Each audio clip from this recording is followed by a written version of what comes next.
Hey guys, today I am back with a new analytical video for you looking at farm placement and its effect on food gathering in Age of Empires 2 Definitive Edition. So I was looking at the patch notes for the 50292 update for Age of Empires 2, and under the gameplay section I saw that they fixed a legacy issue where farmers only work on the left side of the farm and that they now work in the middle of the farm. And I thought that seems a very, very large change. So I decided to investigate more into this matter.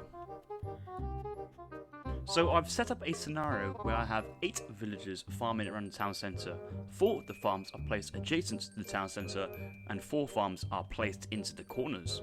Prior to this patch, it's been well known that farmers farming to the right hand side of the town centre are more efficient than farmers to the left hand side. This is because the villagers used to occupy the upper left part of the farm while working. This meant that villagers farming to the right hand side of the town centre had a shorter distance to the drop off points than villagers working to the left hand side of the town centre.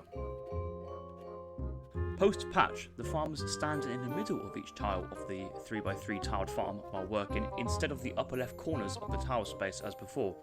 This should mean that the farmers have the same efficiency regardless of what side of the town centre they work. We do see from this scenario that the side of the town centre that the farm is placed does not matter in the efficiency of the farm, with all the farms finishing within a couple of seconds of each other. The same is true for the farms placed on the corner, however the natural variation of the farms is slightly more pronounced. Here, the farms placed to the side of the town centre produce about an extra 1 food per minute compared to the farms placed on the corner.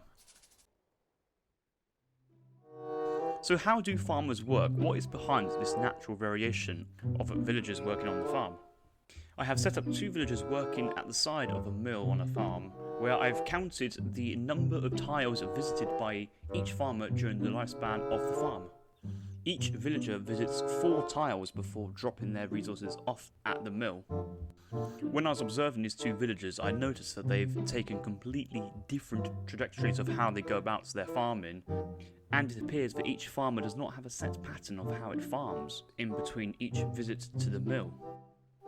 These tables represent the number of times the farmers visited each of the tiles on the farm, with the top row being the set of tiles closest to the mill of the farm, and that these numbers are surprisingly different to one another.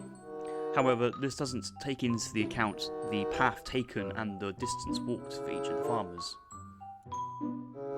Next, I actually considered the path taken by each of the farmers by calculating the distance travelled between every tile visited by the farmer and the mill drop-off.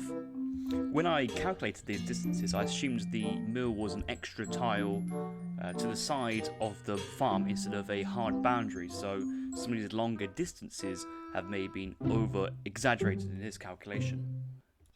So although both farmers took completely different paths, they travelled roughly the same distance, but it's important to note that these are not exactly the same distances and that the timing of the farms being extinguished will vary naturally from one farm to another. This natural variation is A, not controllable by the player, and B, not that significant either. That's all I have for you today in this video. If you've liked this type of content, then let me know in the comments below. Give this video a like, and I encourage you to hit that subscribe button.